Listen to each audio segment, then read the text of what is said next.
દીવ ખાતે આજે સિવિલ જજ અમિત કોકાટેની અધ્યક્ષતામાં રાષ્ટ્રીય લોક અદાલતનું આયોજન થયું હતું.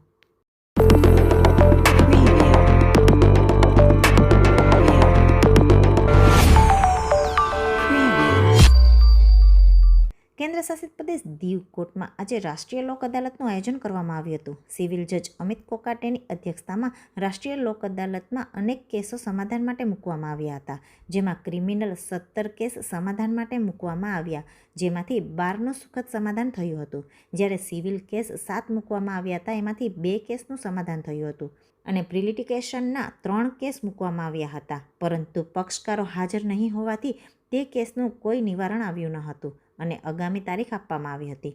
આ સમગ્ર લોક અદાલતમાં બાર એસોસિએશનના પ્રમુખ સુરેશ ચુડાસમા તથા વકીલગણ ઉપસ્થિત રહ્યા હતા.